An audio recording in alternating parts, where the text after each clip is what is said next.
Unit 6 Learning Target Number 1.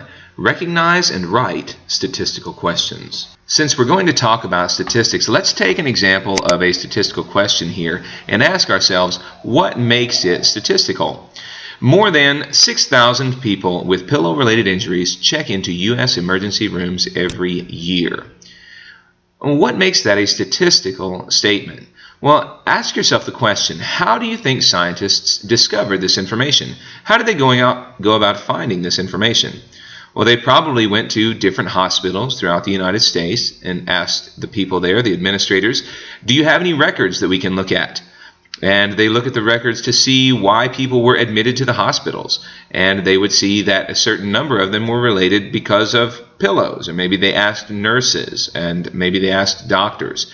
And so they got their data, and they were able to determine that more than 6,000 people had checked in for pillow-related injuries. And that is really what statistics is all about. It's all about getting data. It's all about getting information about many different people or many different situations, collecting and analyzing that data in large quantities. And large quantities doesn't necessarily mean thousands or millions. It can mean 10 or 15 or 20.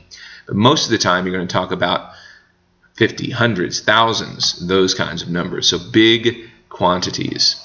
Statistical questions involve collecting data and variability. That means we ask a question about more than one person. We ask a question about lots of people or lots of things. And there's variability in the data. That means the answers won't always be the same.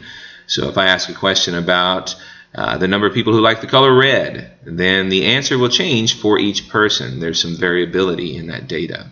Now that we know what it means for a question to be statistical, let's take a look at some examples and see whether these questions really are or are not statistical.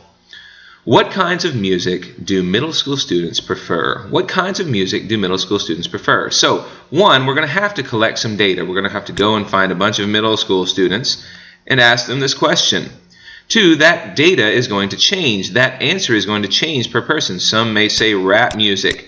Others may say rock and roll, and others may say country. Whatever they choose, there will be some change in that data. So it is both data and it involves variability, so we're good. That is a statistical question.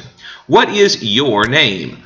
Well, we don't have to ask many people. We're asking one person, so that data won't change. It's one answer. It's you. What is your name? And we don't really have to collect much data. Just ask that person. So this is not a statistical question.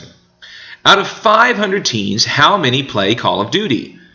Will we have to collect some data? Yes, we're going to have to ask 500 teens how many of them play Call of Duty. So we have to collect data. And will it be variable? Well, yes, some people will enjoy Call of Duty and some people won't. So this is a statistical question. Now, how many pairs of shoes do you own? Not how many pairs of shoes do you and your sister and your mom own. It's just you, just one person. So there will be no variability in that data. We do have to collect it from you, but that's it. So this is not a statistical question. Finally, what is the average salary of a teacher in Kentucky? Well, knowing that we're dealing with the average means that we're going to have more than one person. So we're going to be collecting data, and it's going to change. If you asked me, my salary would be different than the teacher in another department or in another part of the school, depending on what my schooling was or how much education I have. So it can vary, and it does change, and we do have to collect data, so that is a statistical question. Now let's take a look at some data and see if we can write some statistical questions about this data. Here we have student scores on a history test. We have all these different scores, and we want to ask a statistical question about this problem, about this data. So one thing we might ask is, what was the highest score on the test? We have to collect data to find the highest score on the test. And that data can change depending on, that value can change depending on the data that we get. In this case, we have 95, we have 97, we have 93. It looks like the highest score is 98. So it can be variable. The data is variable. It changes. We have lots of scores here. And we did have to collect that data. So that's a good question. Let's see. What was the highest score? What was the highest score? Now, another question we might want to ask is, what did Bobby score? What did Bobby score on this test? Now, is that statistical? No, it's not, because we don't have to go and find out all of this information. We would just have to go and ask Bobby or ask Bobby's teacher. He would give us information, and that wouldn't change at all. So what was Bobby's score would not help.